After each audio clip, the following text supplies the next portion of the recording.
Hey guys, so we're just making this fun video because I kind of want to talk about the community around Dragon Ball right now, and that I'm gonna start off by saying that the way they announced this, at least from the stream, was hilarious. They were blocking out the videos on the live streams where you had to go to people on Twitch that were there live streaming to watch these stuff officially. That, I think, is unexcusably stupid. I understand why the community is upset about that. But that's not even what I'm really seeing the community upset about. The thing that I think is so weird to me is that over 10 years ago, before the Battle of the Gods movies came out and stuff, we had nothing. The only thing we had was Dragon Ball Bridge, which was literally doing legal battles against, the Japanese companies of Funimation and all this. So it wasn't even like a great time for Dragon Ball even then. Like, even as the fan base is trying to come back and have a support, there's fighting going on.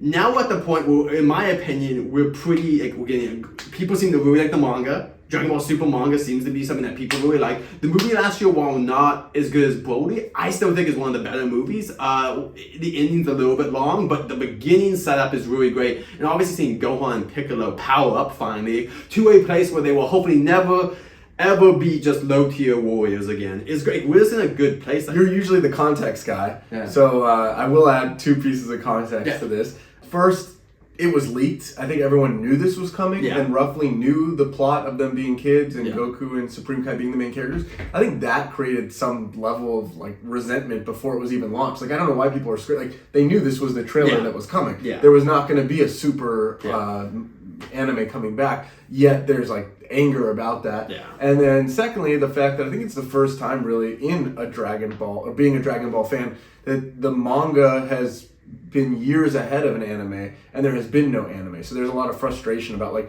why can't, it's not that if Super was wrapped up and there wasn't any manga to make, I think they would be okay with the idea of going in a different direction, but there's loose ends that is causing. Well, and I do want to point that while we don't know exactly, I guess, the in-between as much, the Super movie is where the manga's at. So you're caught up. You're caught up on Orange Piccolo and Gohan's new beast form, transformation. You have some fans that are going to want to see them train, and you're going to have other fans, probably even, I would say you're more of a fan, but you want this time skip and not show them train Oob and Pan and get us 5 to 10 years away from this, and so that we can see them at a more powerful level. We know Dragon Ball Z did this nice, I think it was a nice ending, but has made these spin-offs a lot more difficult. The time skip to the final Oob and Goku at the tournament. And so because of that, we just want to get past that. We know that that's going to happen. It's everything feels like a massive prologue. So we want to get to new stories. I understand. We want the Mohawk and all this. I understand that. But if you guys don't know, there's a legal battle because basically the people that make the manga and the people that make the anime are two different entities at this point. The manga people are releasing about once a month, which is about 12 to 18 episodes you can get out of that stuff. Which means that even if they did, next year we're going to come out with the Mohawk. That will last not even a year because of the way that Dragon Ball works. Dragon Ball doesn't do the 12 episode stuff. They just do it until they're done. They'll be done within a year or two of Super, and then we'll be back at the same place. But then it's gonna have to stop, wait for the manga to kind of go ahead of them and figure out where we're going next in the sagas, right? And so instead, I think that they don't want to do a part 2 and they have to do a part 3 in a couple years. I think they're waiting for the anime to get closer to the end of Super, and then they're gonna swoop in when we're getting to the final arc, and then start doing stuff so we get it all in one blast of anime.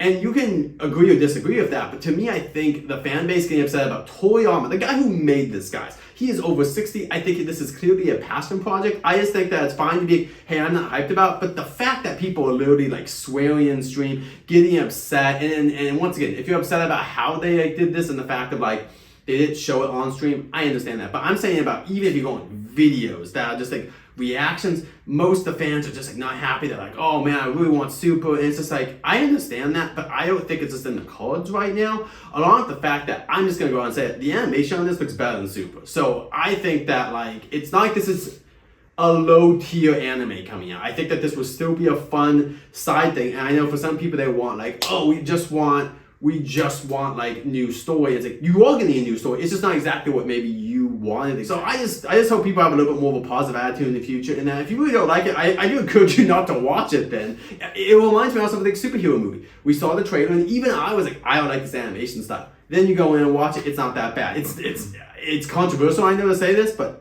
once again, Dragon Ball Superhero the movie, better animation than Super. I have hope because the Broly movie was written by Toriyama as well.